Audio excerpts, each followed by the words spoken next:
my part, is trees, the universal language. So a little background to start us off.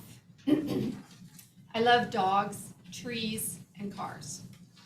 The order varies, but after people, those three are my things.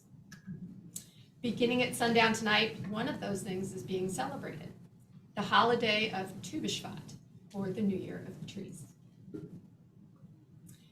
I share some thoughts today about a variety of religious and secular perspectives. Some are ones that I have personally lived or studied, while others I simply researched online. I want to preface my portion with the caveat that religions, like communities, regions, races, etc., develop a multitude of ways of viewing, explaining, celebrating special concepts or events. As Reverend DC beautifully noted last week, when he talked about the 4 things to keep in mind when considering content, context is nearly impossible to overestimate. If what I share today is not the same as your experience or belief, know that I am not saying yours is wrong. I am just offering one experience. Hopefully, all of you, my fellow congregants, believe as I do, that all perspectives are valuable, and many are downright interesting. So to BiShavat, the New Year of the Trees. Shabbat is a month in the Jewish calendar. 2 converts to the number 15. Translated, it is not a very exciting title, but Tu BiShavat means the 15th of Shabbat. What a terribly plain name for a holiday. But maybe its commonness is in keeping with its most basic premise, the celebration of trees. From a religious studies perspective, it's the trees having completed another year of growth and how that relates to tithing. Modern interpretations of the festival include an introspection on our spirit and functioning in day-to-day life. Borrowing from the familiar ritual of the Passover Seder, which we have celebrated many times in the past prior to COVID, the Tu BiShavat Seder examines 4 questions or concepts by drawing parallels from the insides and outsides of different types of fruits and nuts. Hard, soft, edible, inedible, combine to make a thought-provoking analogy. This Seder, marking the New Year of the Trees, is challenging to sum up in 1 or 2 sentences, but delightful to experience by eating many different fruits, enjoying wine, and engaging in introspection. In today's story, we met Joni, who was throwing a birthday party for her venerable climbing tree and enlisted the help of her friend Nate. Stuff is always more fun when you have a friend to do it with, isn't it? I loved how Joni was thoughtful about what was important to the tree and took what was meaningful to her and shared it in a language that the tree could understand. Water, the sustaining of life. Breeze, sunshine, the environment. Dirt cupcake, the foundation of growth. And companionship, a necessity, I think. I treasure the Jonies in my life. Think about yours. So Tu BiShavat is a time of year when people on the other side of the planet are starting to celebrate springtime and new beginnings. But it is still a tad early here in Pennsylvania for a full-on spring.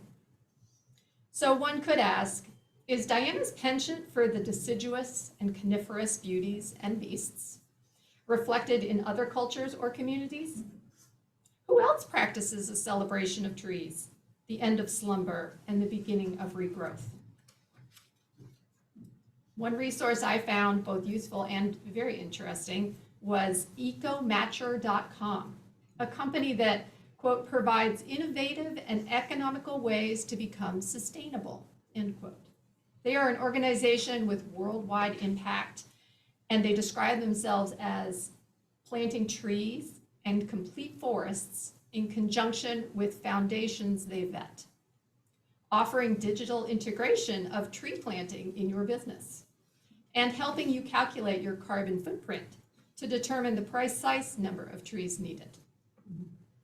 I didn't go very deeply into that site, so I can't speak much more about them, but I found it very interesting what their business model was. An article on their website called "The Value of Trees in World Religions" by Bas Fransen shares some of the universality of trees in major faiths. Buddhism places significant value on the interconnectedness of ecology and culture, calling nature a life-sustaining force. Islam values tree planting as a form of altruism and posits that trees' blessings upon humans be highly regarded. Muslims are inspired to slow down, consume only what they need, and care for the planet they live on. Hinduism frames trees as givers of knowledge and enlightenment. Christianity, which is most likely the more familiar one for most of the people in our congregation, has a couple of famous trees: the tree of life and the tree of knowledge of good and evil. Interestingly, Fransen notes that the collection of sacred texts followed by Christians mentions trees no less than 525 times. The only living beings mentioned more than trees are humans. Google helped further the research into trees and social practices, revealing Astara, the Wiccan celebration of the spring equinox. Zoroastrianism, Baha'i practitioners, and a multitude of other observers find merit in the holiday of Navruz, a Persian holiday which is transliterated into many different spellings, but simply means new day. The United Nations formally recognized International Nowruz Day in 2010 for its ancestral festivity marking the first day of spring and the renewal of nature. In Secretary General Antonio Guterres' address to the UN General Assembly last year, he said, "Nowruz is a celebration of new beginnings, the beginning of a new year, the arrival of spring, the renewal of nature. It unites over 300 million people between generations and beyond borders." That was really staggering to me. Inching a little closer to familiar territory, we have the secular holiday of Arbor Day. Practiced around the world, Arbor Day is celebrated in at least 6 different months, depending on when spring visits your slice of the globe. September, October, November, January, March, and April all have multiple countries holding Arbor Day celebrations. The UK and Canada each devote a full week, National Tree and National Forest Week, respectively. Spain kicked off the tree parties in 1594. In the USA, Nebraska City claimed the honor in 1872 with the planting of 1 million trees. Wouldn't it be fascinating if we could go there and see some of those trees today? From Brazil to Bulgaria, Iceland to India, Japan to Jordan, Namibia to New Zealand. These are just a sprinkling of the many countries that hold Arbor Day observances. So, tree holidays, are common throughout the world in both culture and religion. But what if you are more of a die-hard science person? Keren Kayenet L'Israel, JNF, an organization active in 55 countries around the world and focused on environmental solutions, has planted over 230 million trees since its establishment in 1901. In conjunction with the UN's Billion Tree campaign, they pledged to plant 6 million more trees over 10 years. According to KKL-JEF, one tree can be a home for scores of birds over its lifetime, can clean and filter and purify 100,000 cubic meters of polluted air. One tree can produce 700 kilograms of oxygen, can intake 20 tons of carbon dioxide. Further benefits identified by KKL-JNF about planting a tree. Planting a tree helps lower the temperature in its vicinity up to 4 degrees. Planting a tree near a house is like an acoustic wall, inhibiting noise considerably. Planting a tree is an active way to counteract the greenhouse effect, which contributes to global warming. Planting a tree helps preserve the soil and prevents desertification. And last but not least, one tree adds a lot of cheer, color, and life to the environment. Trees beautify our surroundings, absorb noise and dust, provide shelter and food to humans, birds, insects, absorb carbon dioxide, produce oxygen, prevent erosion. What doesn't a tree do for us? So coming back to the start, trees, the universal language. Tu BiShavat is meaningful to me. Maybe Nowruz or Arbor Day call out to you. Whatever your Trala, celebrate the humble tree.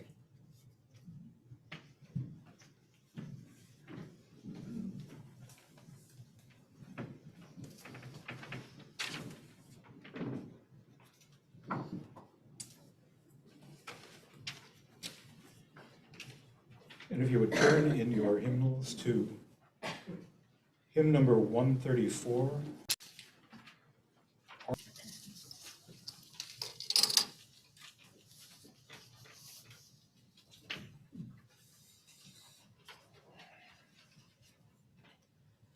Standing in the field behind our house is a sole remaining massive oak. Once part of a pair of oaks, its partner torn out by the roots in a passing windstorm some 3 years ago. The survivor of that pair, a pair which was itself no doubt the survivor of a forest of old growth trees cut down to make way for cornfields in the last century. An old oak, standing alone in a way so unlike trees. There's a popular image of the tree, standing firm, erect, alone. Andrew Jackson epitomized this for all of his loathsome, slave-owning, genocidal character, and earned the nickname Old Hickory, after the tree beloved in his Tennessee following the War of 1812. The tree, standing in the field behind my house, could stand in for Yggdrasil, an immense sacred tree central to Norse cosmology. Around it exists all else, including the 9 worlds. But trees are not by nature, should not be solitary. Torn from the vast network they create and maintain, we think of a copse, a forest, a woodland, a grove. These are the homes of trees. Roots entwined with one another, different species, some overshadowing others, yet sharing an exchange of nutrients depending on which has access to sunlight.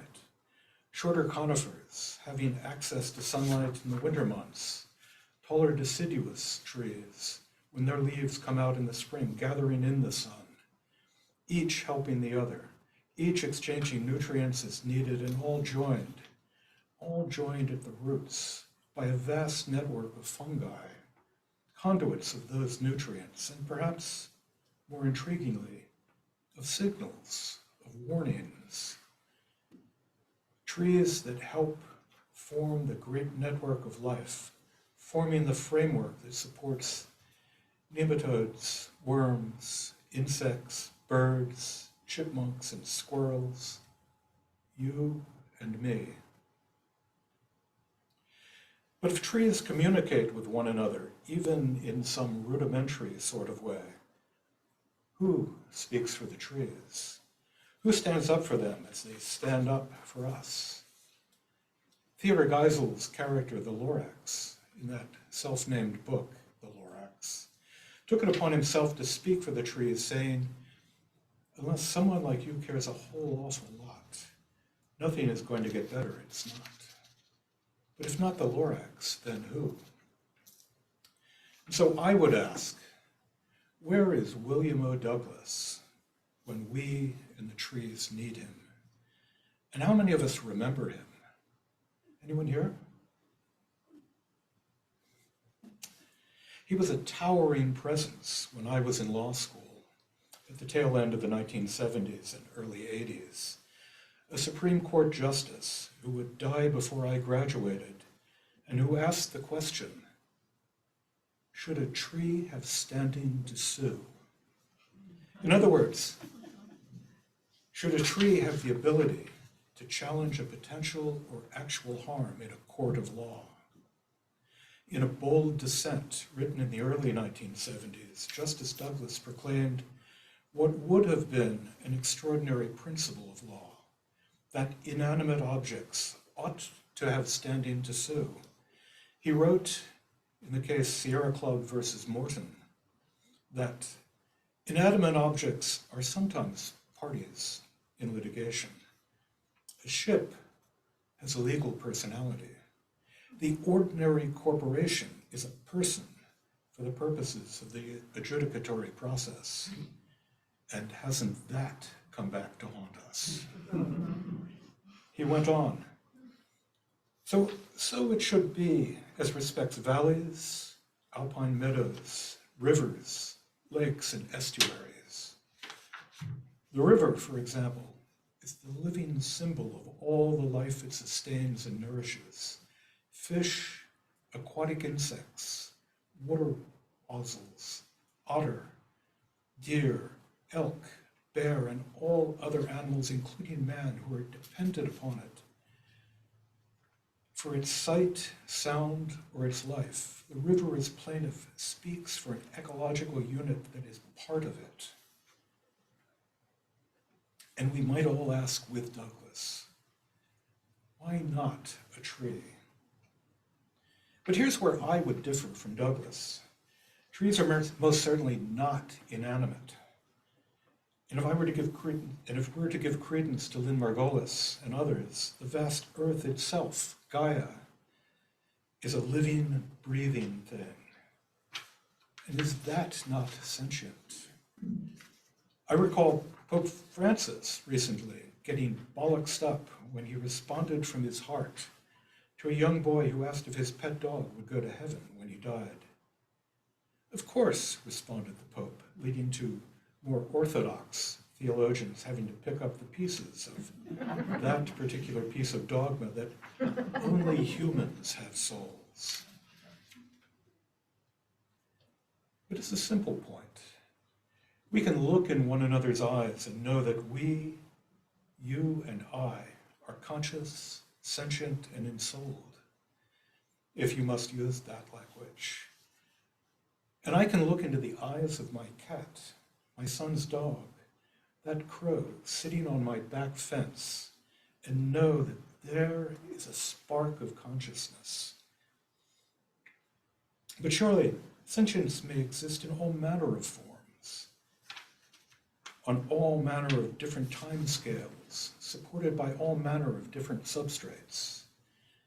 And even the inanimate are not to be denied sentience, if a sentience that we cannot or will not yet acknowledge. The great 13th century Japanese Zen priest and theologian, Eihei Dogen, told the following story, and did it without mentioning a tree.